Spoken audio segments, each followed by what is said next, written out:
গাজা ইস্যুতে গেল কয়েক মাস ধরেই উত্তপ্ত ছিল মধ্যপ্রাচ্য। কাতার মিশর মধ্যস্থতা চালিয়ে আসছিল ইসরায়েল হামাসের মধ্যে যুদ্ধবিরতির একটি চুক্তি বাস্তবায়নের। তবে চলমান উত্তেজনার আগুনে ঘি ঢালল ইসরায়েল। বুধবার স্থানীয় সময় ভোরে ইরানের রাজধানী তেহরানে নিহত হন হামাস প্রধান ইসমাইল হানিয়া। এর দায় ইসরায়েলকে দেয় হামাস। আর নিজ দেশে হামলার ঘটনায় প্রতিশোধের আগুনে পুড়ছে ইরান।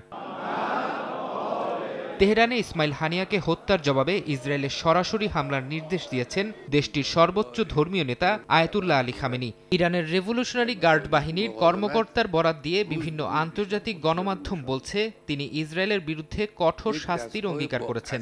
ইরানের সুপ্রিম ন্যাশনাল সিকিউরিটি কাউন্সিলের জরুরি বৈঠকে তিনি এই আদেশ দেন বলে জানা গেছে। ইরানের অভ্যন্তরীণ নিরাপত্তা বিঘ্নিতের প্রতিশোধ এবং চলমান উত্তেজনায় নিজেদের শক্তি প্রদর্শনই এই হামলার উদ্দেশ্য বলছে গণমাধ্যমগুলো। এদিকে ইসরায়েলের প্রধানমন্ত্রী বিনিয়ামিন নেতানিয়াহু হুঁশিয়ারি উচ্চারণ করে বলেছেন যে কোনো আগ্রাসনের কঠোর জবাব দেবে তেল আবিব। হামাস নেতা ইসমাইল হানিয়া নিহতের কয়েক ঘণ্টা পর টেলিভিশনে দেয়া ভাষণে এমন হুঁশিয়ারি দেন তিনি। এ সময় হানিয়া হত্যার বিষয়ে কিছু উল্লেখ না করলেও ইসরায়েলি প্রধানমন্ত্রী বলেন, লক্ষ্য অর্জন না হওয়া পর্যন্ত হামাস, হাউথি ও হিজবুল্লাহর বিরুদ্ধে লড়াই অব্যাহত থাকবে।